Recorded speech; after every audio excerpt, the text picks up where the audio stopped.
клас мирно.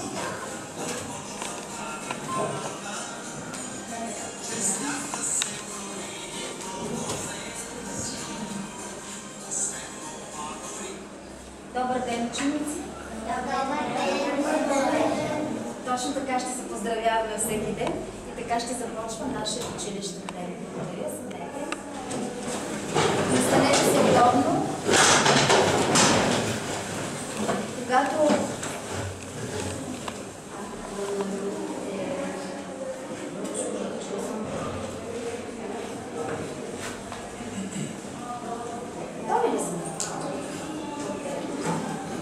Когато ви видях днес на двора, се поздравихме, вие ми подарихте цветята, а аз ми подарих по едно малко усмихнато човече.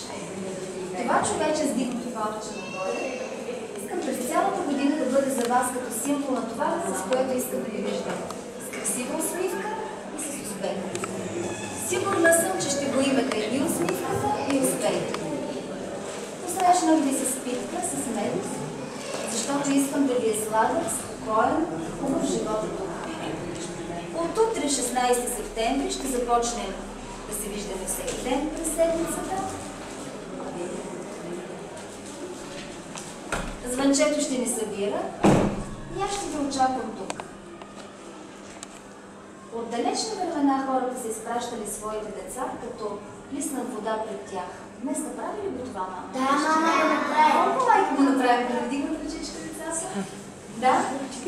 Чудесно, всички знаем, сега ще сте го направили, защото идейните майки, баби, когато са ставали те първокласнички, свалете ръце, благодаря тях, когато те са ставали първокласници, също са видяли това менче с водата, която им казва по вода да се лее, да бъде успешна, да бъде спокойна, да бъде здрава. Такава ще бъде нашата година. Вие сега заставате направена една стълбица от 12 стъпала. Аз ви пожелавам да изкачвате бодро, с усмивка. Няма да бъдат леки стъпалата. Когато се качвате по стълба, знаете, че се поуморява човек, така ли? Така е, но ние ще бъдем с вас, майките, татковците, семействата и ние с господин Темелков. Така ще ви помагаме по пътя, който тръгвате, за да извървявате от днес нататък. Вие вече познавате класната си стая повечето от вас. Сега искам да се обърнете, защото това ще е нашия дом през деня. Какво виждате в класната стая? Кое ви харесва? Харесва ли ви стая? Да. Хубаво е. Хубаво е. И още по-хубаво ще стане. Защото вие сте тук и знам, че сте сръчни, умели и ще направите още по-хубаво, отколкото е сега. Там има една къщичка, аз се наричам къща на буквите и за мен е специална.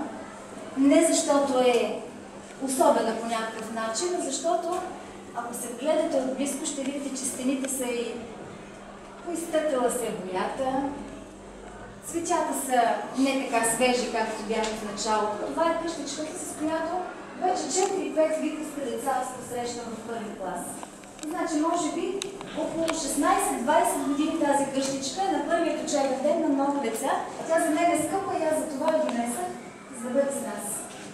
Децата, когато я погледнат, веднага познават, че е къща на буквите, защото нейните стопани са там. Виждате в покрива, да, виждате на перденцето, къде ли не. И обикновено през почивните си дни, децата в къща с помощта на мама изработват по някоя буквичка, която е така с ръчички, с усмивка. И в къщичката стоят нашите букви, които в учебните часове излизат, разказват приказка за себе си и така се запознават с вас. Ако някой е свободен през почивните дни, може също да направи своята усмихната буквичка, за да бъде тя в нашата къща. Какво още има в стаята, което прави впечатление? Това е бялата дъска. Вашите майки са казвали черната дъска. Бялата дъска е моята тетрадка. Аз ще пиша на нея, както ви казах, когато дойдохте на 12 да се запознаем. А вие в какво ще пишете? Къде ще пишете вие? Ние да си припомним сега, когато имаме отговор, знаем нещо, как трябва да покажем със знак? Браво! Ето така е нашия знак. Това означава, аз искам да кажа, аз знам, искам думата. Много деца могат да отговорят сега на въпроса. Да? Кажи? Тетрадки. Да, тетрадки. Сигурна съм, че вече ги имате. Имате ли? Да. Шарени ли са? Цяла купчинка. кувчинка и са шарени или греша? Шарени са, да, знам. Най-хубавите тетрадки са вашите тетрадки и още по-хубави ще бъдат, защото вие ще пишете в тях. И те ще бъдат и хубави, и мили за вашите родители. Аз имам тетрадка, която мама пази от моя първи клас. Вашите родители също може би имат вкъщи. Имате ли такава? Да, тя има. Мама има диплом. Ова! Кажи, с какво искаш да споделиш? Ами мама има няколко дипломи по друг език. Ти се гордееш с мама, нали?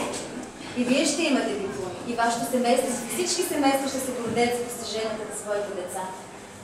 Добре, шкафовете са отзад. Ще си носите нещата в чантичка, в папка. Това, което мама реши,